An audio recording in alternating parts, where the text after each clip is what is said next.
guys, welcome back to my channel.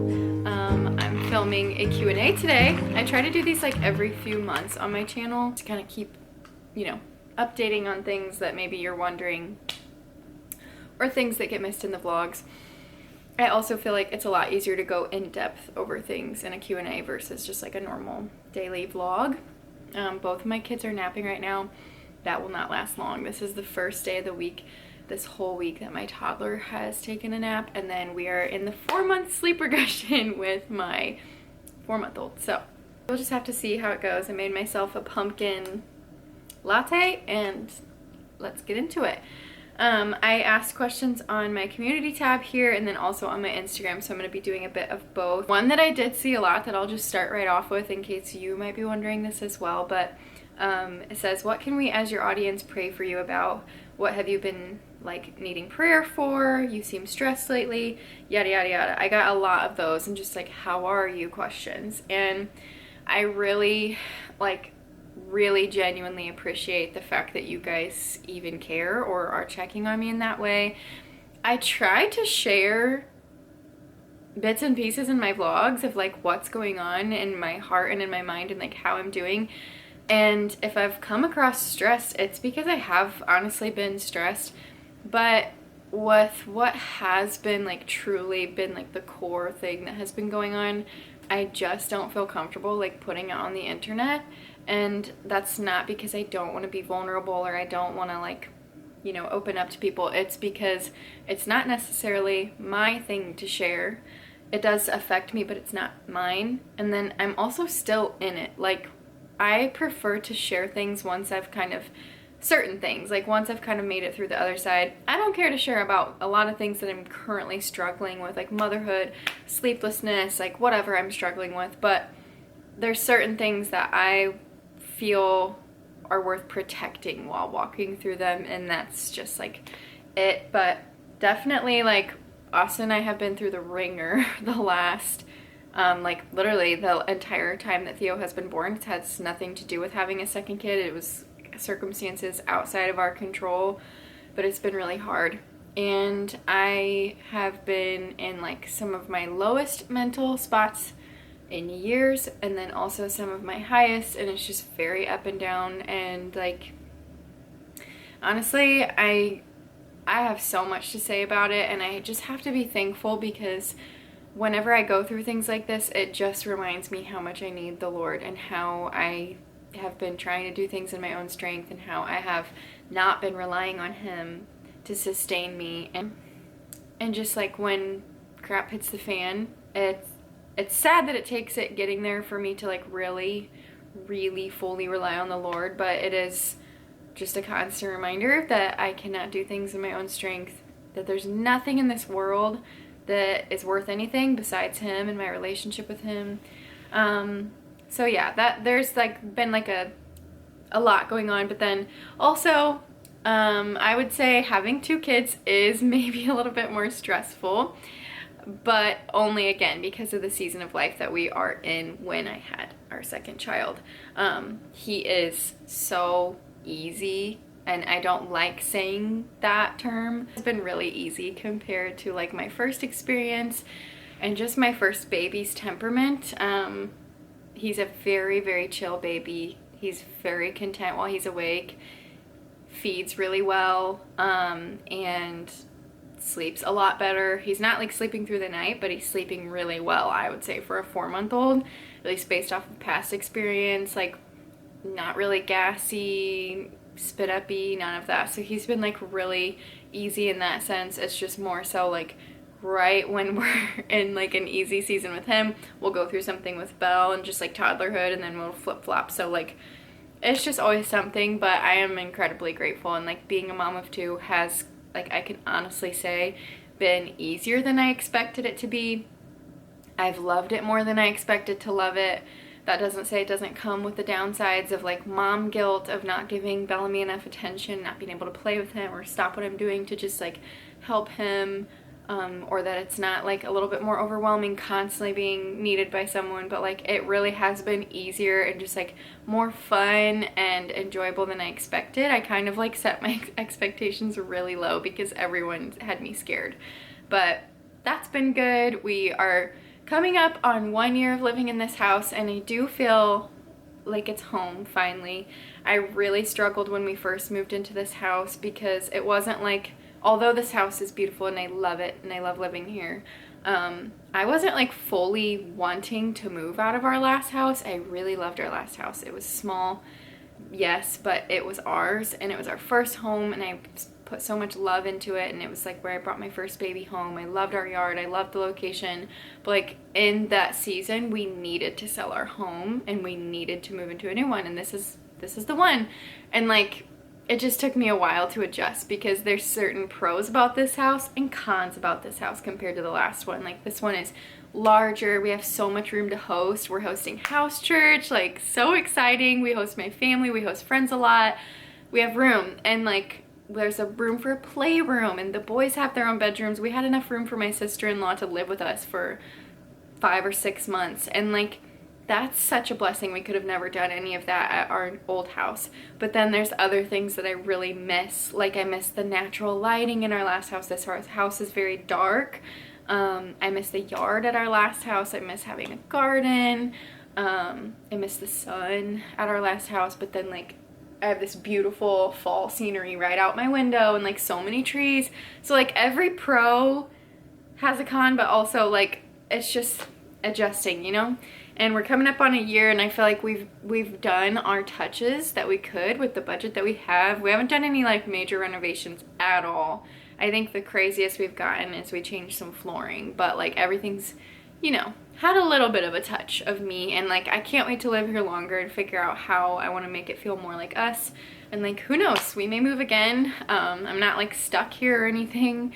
I just am grateful that it feels more like home, and we've been able to make some happy memories in it too, because we moved in such a hard season of life and then went right into another hard season of life, and it's just like it's just been a crazy thing. So anyways, what else?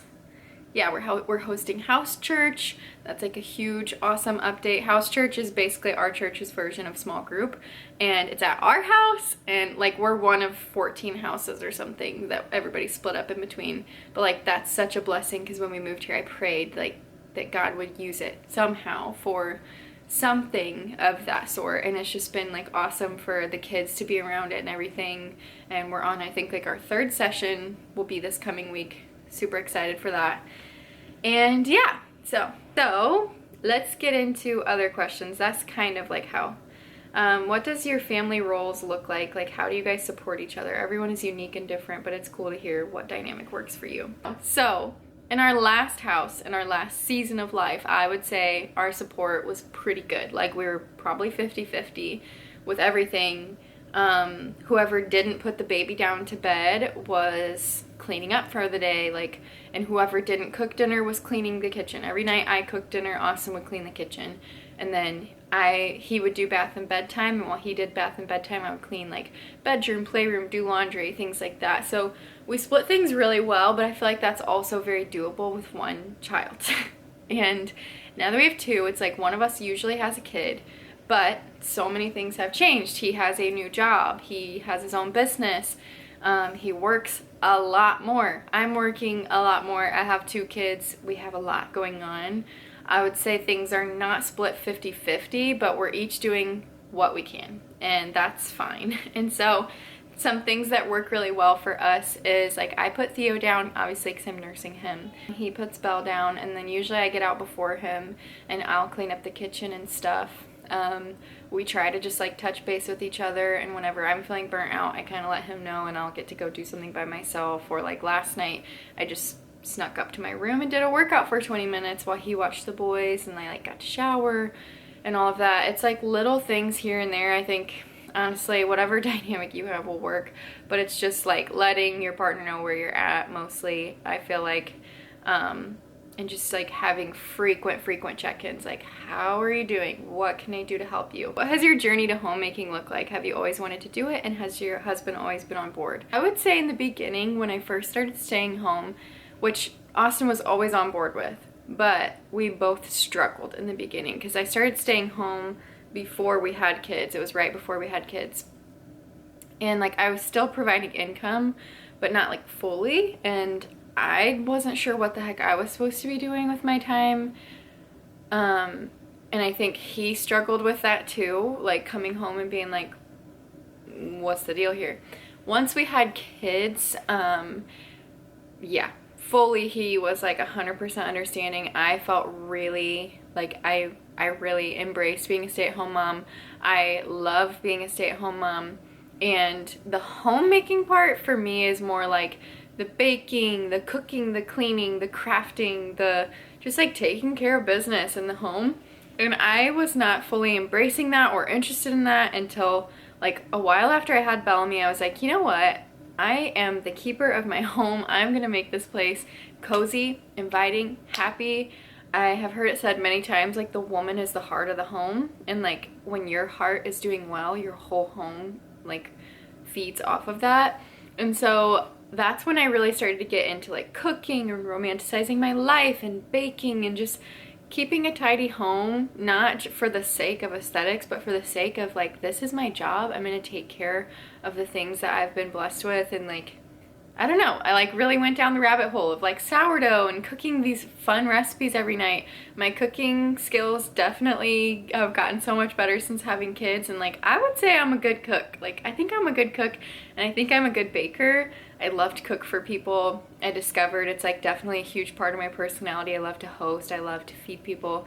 I think deep down, the homemaker inside of me has just always been wanting to come out.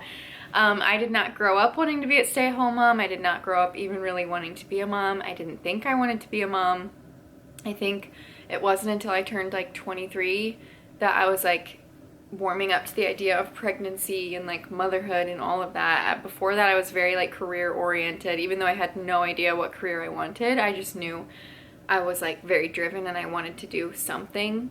And I kind of always looked down upon like staying home, and then I totally take that back because it's like the biggest privilege, biggest blessing, biggest sacrifice, hardest thing I've ever done, greatest thing I've ever done, all of that and in between.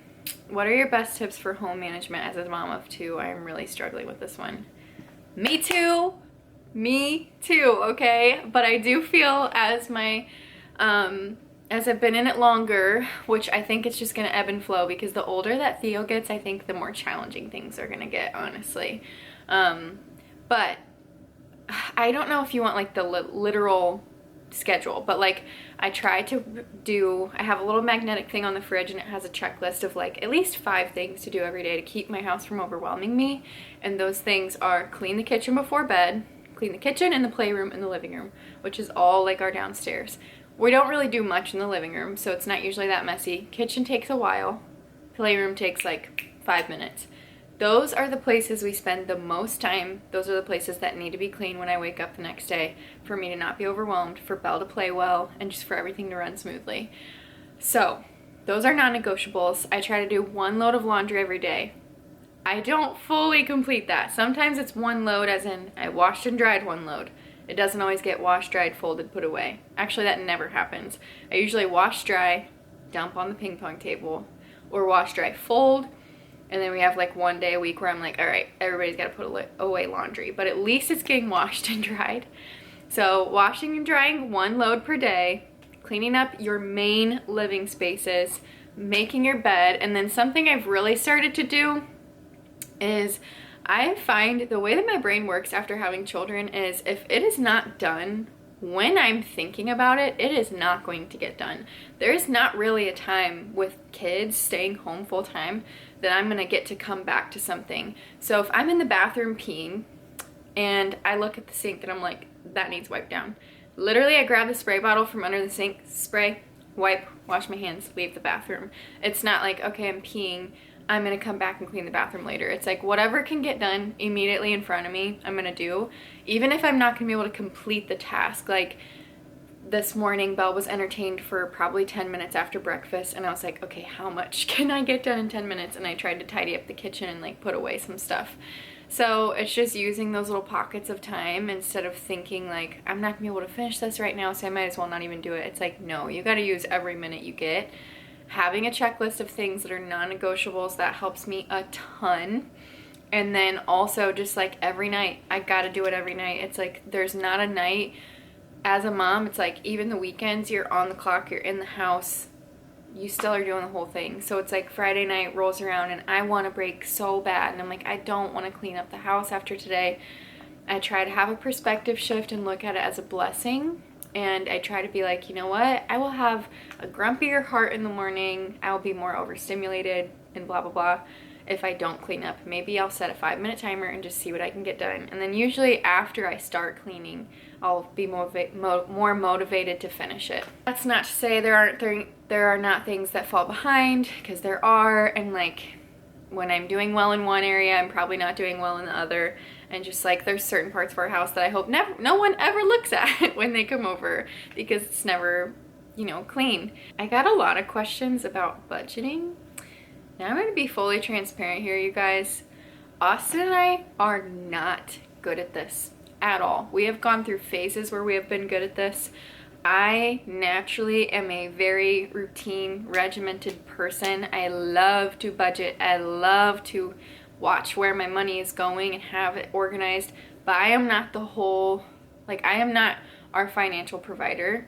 And Austin has been in control of that for a really long time. I mean, I can look at it whenever I want. I have access to everything. It's just like he's been the one, you know, kind of managing everything.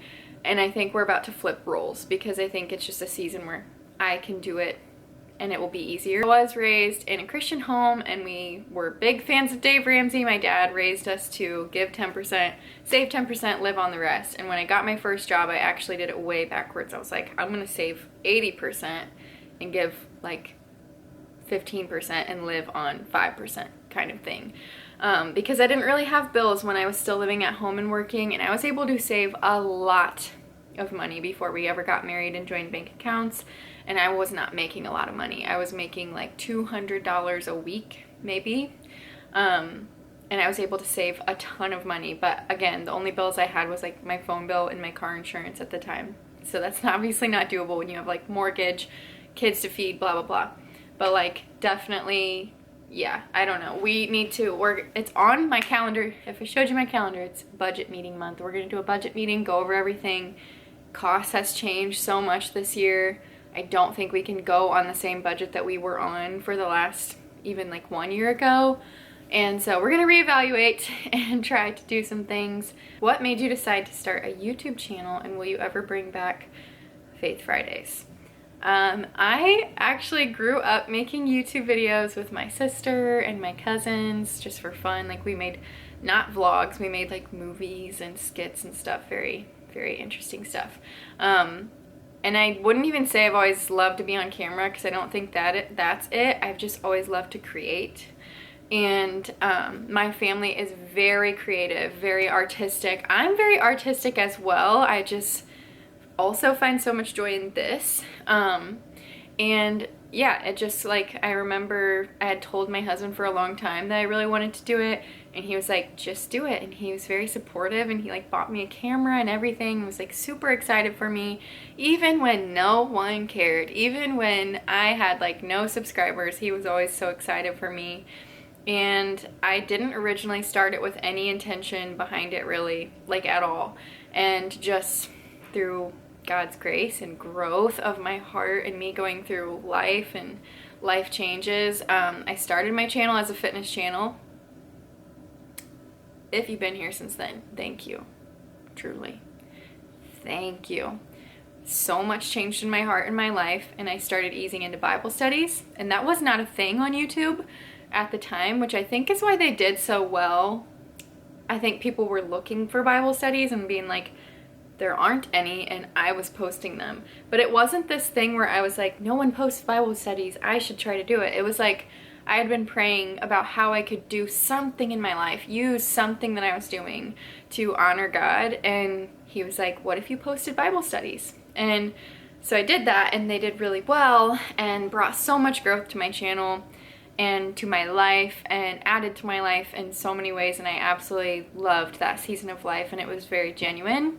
But then it became like, I started getting really hateful comments. I started getting just a lot, and a lot of people expecting them every single week. So then towards the very end, I was forcing them, and as soon as that happened, I cut them off. I was like, no more Faith Fridays. If it felt forced, I was not going to do it. And then people were like, where are Faith Fridays?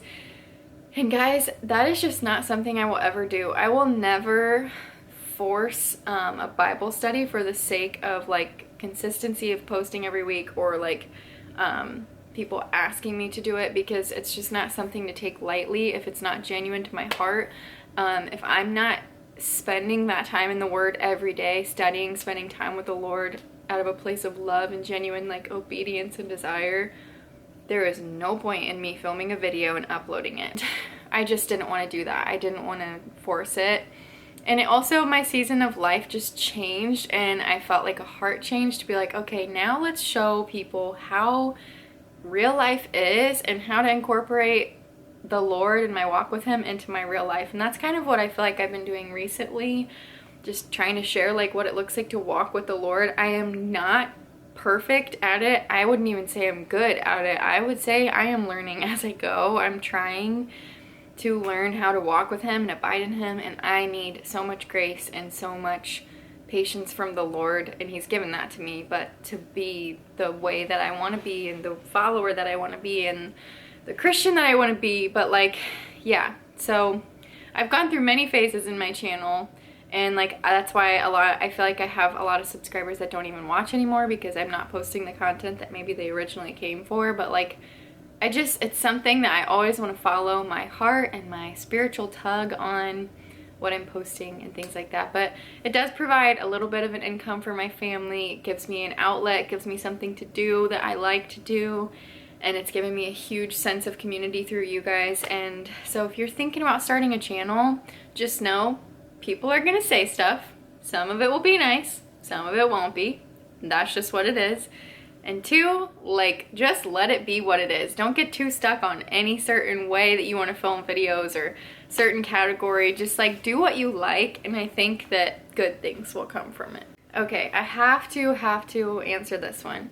I'm so scared of getting pregnant with baby number 2. I had a hard time adjusting with my first. Such a bad sleeper, woke up 7 to 10 times a night, couldn't put her down like ever.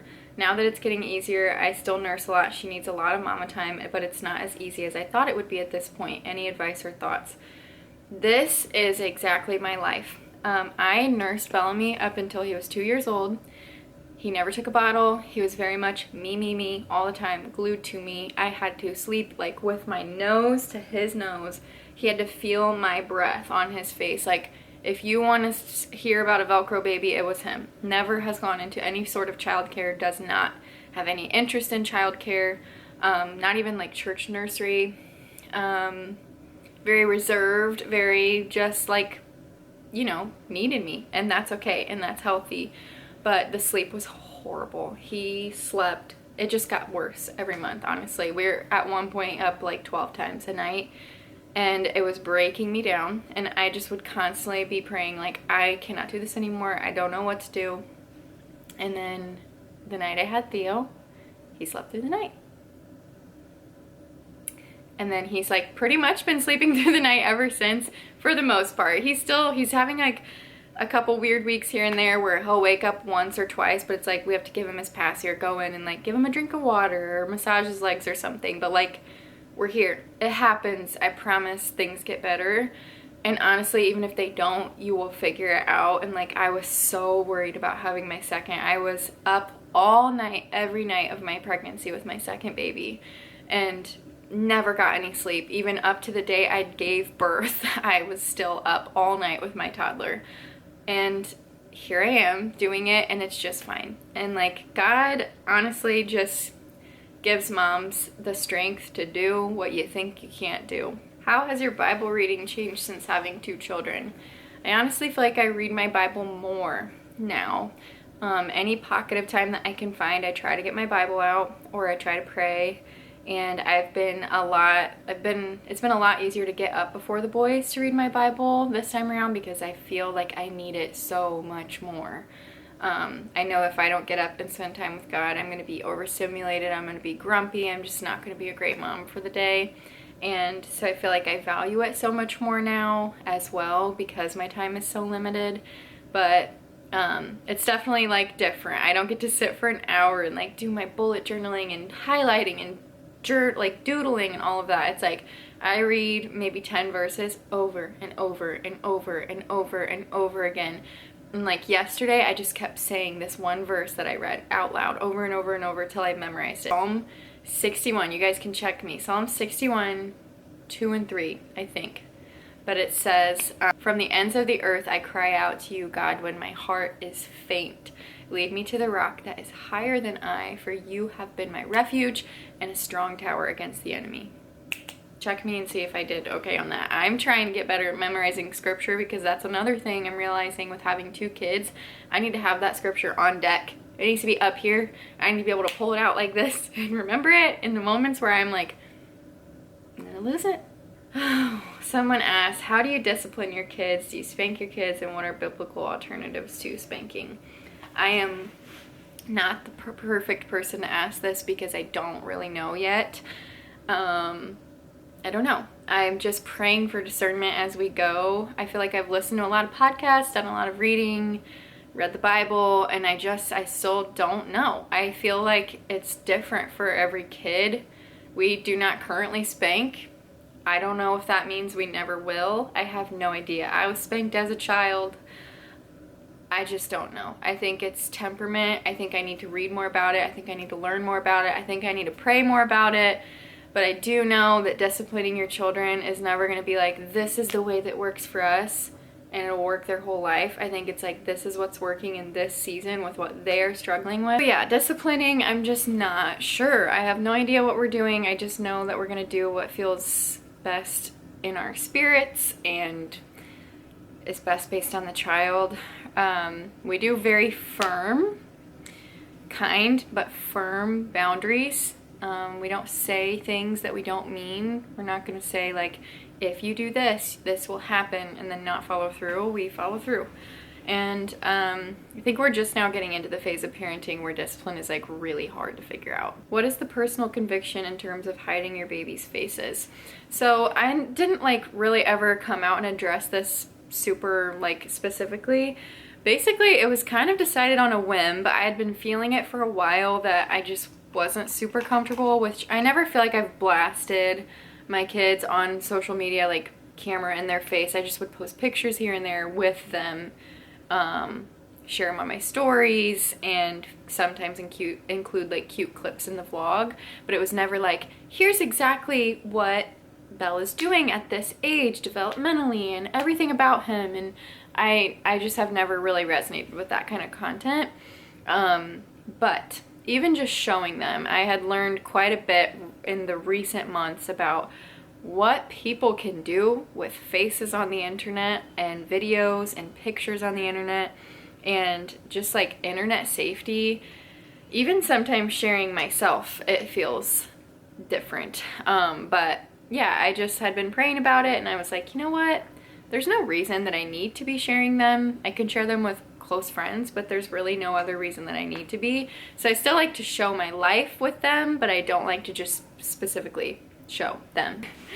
Little baby is awake. So I just had seen enough on the internet that made me uncomfortable with it that I was like, there's really no reason that I can't be more private with it. There's really no reason. Like, as simple as that. So it's not that I'm going to be perfect at never showing their faces, like, but it's more so, hi, thanking me. It just seemed super silly to continue to do it, knowing what I know, even if it's not true, just to protect them and their privacy growing up. And yeah, I just also had it happen twice, which was enough for me to be like, yeah, I don't really like that, where people locally had recognized my child before they recognized me. And I did not like that at all. Not because I'm like, oh, you don't know me. It was more like, oh, you know my kid. Like, you saw my kid in a crowd and you knew who my kid was before you recognized mom. And I didn't like that. What YouTubers do you love to watch? I recently had to stop watching my old favorites. So, I've kind of watched the same people for years. I love Delilah Lepke. I think her channel is called Lepke's Life. I loved Sarah Therese. I don't really know if she posts videos anymore, Um, all things Lillian and Melina Cicciati. I sometimes watch Janine Amapola. I don't really know if she posts anymore. These are just people that I used to watch. I don't really get a chance to watch YouTube these days. So yeah, those are who I watch. Just like Christian stay-at-home moms and pretty much the same thing I do. I love to watch that kind of content. Before YouTube, what did you used to do for work? I've had a few jobs. I was a nanny for a really long time. I worked at a restaurant, and then I worked at a trucking company, like doing the paperwork, like for private files for the drivers and things like that. And then I did an at-home job where I was a fitness coach. And then I moved into what I do now and being a stay-at-home mama, and I absolutely love it. Are you where you want to be spiritually? No, I'm not.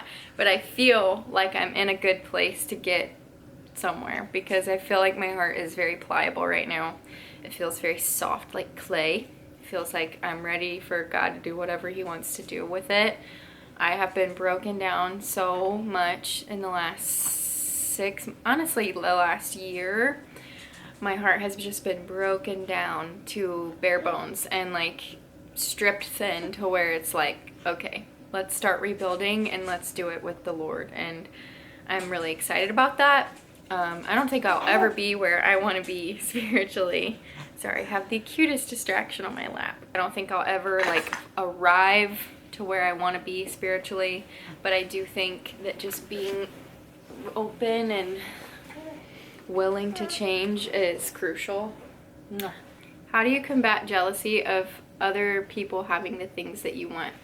So this is a really good one, and I think I struggle with this mostly with comparing my relationships in my life to the relationships other people have, like with their family, their friends, their partner, and just being like, I really wish that I had that. But I don't really struggle with so much the material aspect. There are times where I do, but like I've never been that way. I've always been like jealous of what other people have as in terms of like their happiness, their contentment, like their personality. It shows that they're like at peace, or their relationships with other people. I'm always like, how do I get that? How do I get that? But as far as like material things, I think the times I have struggled, it's really easy for me to be like, why do I want that so bad? Like, why am I so jealous of their house? I have a house. It's beautiful. I think the way you get rid of jealousy and discontentment is being so grateful for what you do have, even if it's not perfect and it's not what they have. It's like you're jealous of the way their home looks when you're sitting in a warm, comfortable home with a roof over your head and a place to sleep, and just remembering that there are people who are jealous of what you have, who are like wishing, praying, hoping, waiting for the things that you have.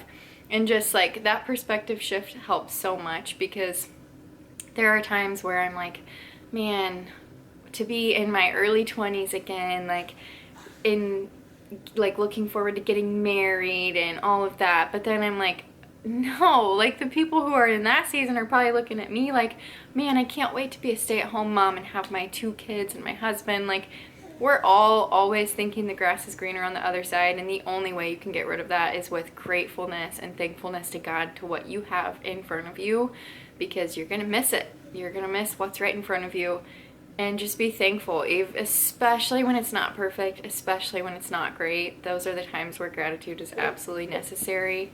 And like, I have had to teach this to myself and let the Lord teach it to me over and over and over again, because I don't know, but I genuinely do feel like I've reached a point in my life where I can be happy for other people, even when I'm not happy with those areas in my own life. I can celebrate other people's wins when it may not be a win in my life. Finally reaching a place where I can be like, I'm so happy that they have that. And just like trying to focus on that and being happy for people instead of ungrateful or unthankful for what you have. Because if you're thinking about it really, like if you're jealous of what that person has and you can't be happy for them, you wouldn't be happy if you had that for yourself even, because you can't even be happy for someone else having it. So I think we all struggle with it. I will continue to struggle with it for the rest of my life, but that's kind of how I look at it. Gratitude changes everything. Thank you so much for watching and supporting my channel and just being here. And I hope you guys go out of your way today to love on someone, make them feel special, because they are. And I will catch you guys in the next video. Bye guys.